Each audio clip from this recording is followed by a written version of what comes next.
السلام علیکم ورحمۃ اللہ وبرکاتہ۔ سامعین عزیز وقار، میں غلام مصطفیٰ اپنے چینل پیام اسلام سے آپ سے مخاطب ہوں۔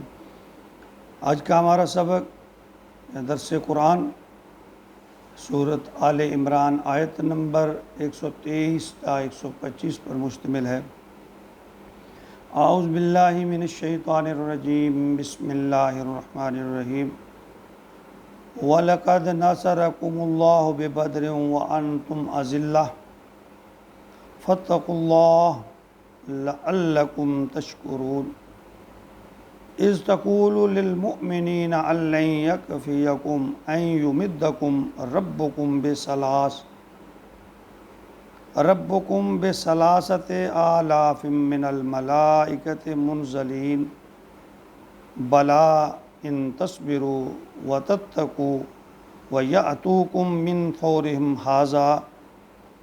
هَٰذَا يُمْدِدْكُمْ رَبُّكُمْ بِخَمْسَةِ آلَافٍ مِّنَ الْمَلَائِكَةِ مُصَوِّمِينَ۔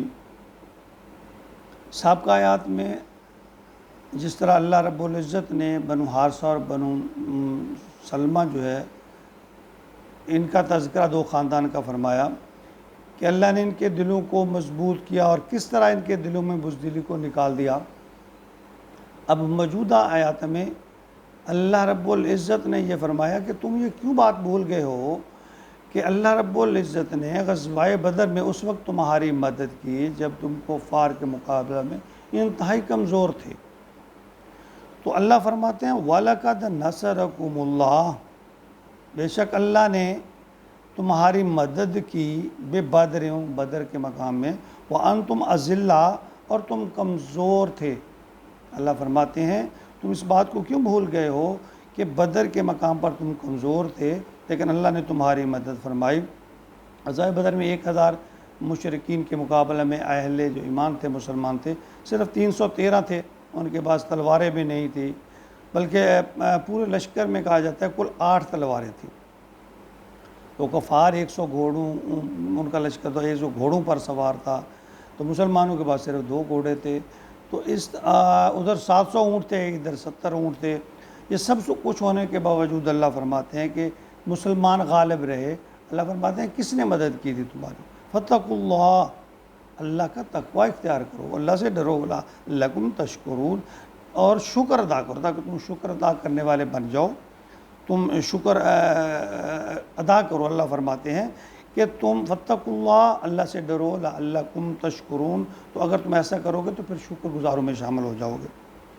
اِذْ تَقُولُ لِلْمُؤْمِنِينَ، اور جب کہہ رہے تھے لِلْمُؤْمِنِينَ، جو اہل ایمان سے، أَن لَّن يَكْفِيَكُمْ أَن يُمِدَّكُمْ، کیا تمہارے لیے یہ کافی نہیں ربکم بثلاثۃ آلاف من الملائکۃ، کہ اللہ تعالیٰ 3000 فرشتوں سے تمہاری مدد کریں گے، منزلین، جو اتریں گے آسمان سے، یعنی اتریں گے۔ اللہ فرماتے ہیں کہ اے نبی، جب آپ ان سے کہہ رہے تھے اللہ کے حکم سے کہ تمہارے لیے اللہ کافی ہے، تمہارا رب تمہاری مدد کرے گا، 3000 فرشتے جو آسمان سے اترنے والے ہیں یا اتر رہے ہیں،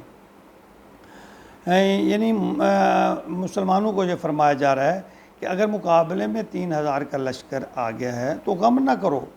نبی فرماتے ہیں میں تمہیں خوشخبری دے رہا ہوں جو اللہ نے مجھے دی ہے کہ آسمان سے تمہارے لیے 3000 فرشتے بھیجے جائیں گے۔ اللہ تعالیٰ نے یہ خوشخبری نبی اکرم صلی اللہ علیہ وسلم کو دی تھی۔ اس طرح گویا فوری طور پر یہ اللہ نبی پاک صلی اللہ علیہ وسلم کی جو دعا تھی، استدعا تھی، وہ اللہ تعالیٰ نے قبول فرمائی اور اس کی فوری اللہ نے پھر منظوری کا اعلان بھی فرما دیا۔ آگے فرمایا بلا، کیوں نہیں، ان تصبروا، اگر تم صبر کرو گے، وتتقوا، اور اللہ سے ڈرتے رہو گے، ویأتوکم من فورہم ھذا، تو فوری طور پر، اگر وہ فوری طور پر تم پر حملہ آور ہو جائیں گے۔ اللہ فرماتے ہیں کہ تم 2 باتیں یہاں فرمائیں، صبر اور تقوی، یہ مسلمانوں کے ہتھیار ہیں، صبر اور تقوی، اللہ سے ڈرنا، اور پھر توکل۔ اگر یہ تینوں چیزیں شامل ہو جائیں تو مومن بنتا ہے۔ یمددکم ربکم، تمہارا رب جو ہے تمہاری مدد کرے گا بخمسۃ آلاف من الملائکۃ مردفین، 5000 فرشتوں کے ذریعے بھی۔ یعنی اللہ فرماتے ہیں اگر تم صبر کرو گے، تقوی اختیار کرو گے، میرے اوپر بھروسہ کرو گے، تو یہ بھی ہو سکتا ہے کہ اللہ تمہاری مدد 5000 فرشتوں سے کے ذریعے کرے۔ یعنی یہ دیکھیں اللہ رب العزت کس طرح اپنے جو لوگ ہیں، اپنے دوست جو ہیں، جو اللہ والے ہیں، ان کی کس طرح مدد فرما رہے ہیں۔ لیکن اس پہ اللہ تعالیٰ نے یہ شرط رکھی ہے کہ تم نے صبر کرنا ہے، تم نے اللہ پر توکل کرنا ہے اور دل میں تقوی اختیار کرنا ہے۔ اگر تم ایسا کرو گے تو اللہ اب دیکھیں اللہ محتاج بھی نہیں ہے فرشتے بھیجنے کا، اللہ تو کن کہہ کر کسی بھی معاملہ کو اللہ حل کر سکتے ہیں، اس کو کن کہہ کر فیکون ہو جاتا ہے، یعنی جو اللہ نے اس کو کہا وہ ہو گیا، جیسا کہا ویسا ہو گیا۔ اللہ ایسے بھی کر سکتے ہیں، لیکن یہ صرف اللہ حوصلہ دینے کے لیے مسلمانوں کا، دل بڑھانے کے لیے کہ تم پریشان نہ ہو۔ ویسے اگر دیکھا جائے تو اللہ رب العزت جو غزوات کے بغیر بھی تو کفار کو زیر کر سکتے تھے، لیکن نہیں۔ پھر اللہ کہتے ہیں کہ میں اپنے بندوں کو آزماتا ہوں۔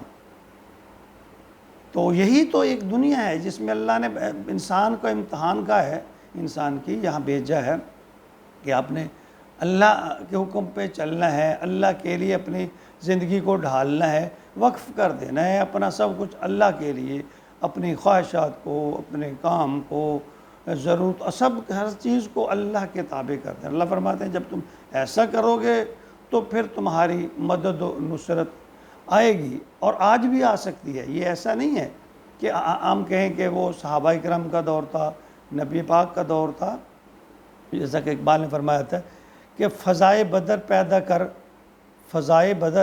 پیدا کر کے فرشتے تیری نصرت کو اتر سکتے ہیں، گردوں سے قطار اندر قطار اب بھی، یعنی اب بھی وہ ماحول پیدا ہو سکتا ہے جس طرح بدر میں صحابہ کرام نے اپنی جان ہتھیلی پر رکھ کر کفار کے کثیر یا کثرت ہونے کی پرواہ نہیں کی، اللہ پر توکل کر کے میدان میں آ گئے بے ساز و سامان نہتے، تو اللہ نے پھر ان کی مدد کی۔ آج بھی اگر مسلمان اللہ پر بھروسہ کرتے ہوئے میدان میں اتر پڑے تو اللہ تعالیٰ اس کی ضرور مدد فرمائیں گے۔ اللہ اپنے نام کی لاج رکھتے ہیں، اللہ اپنے بندوں کو شرمندہ نہیں ہونے دیتے، شکست نہیں ہونے دیتے۔ اللہ رب العزت ہمیں تقوی، توکل اور صبر نصیب فرمائے، آمین یا رب العالمین۔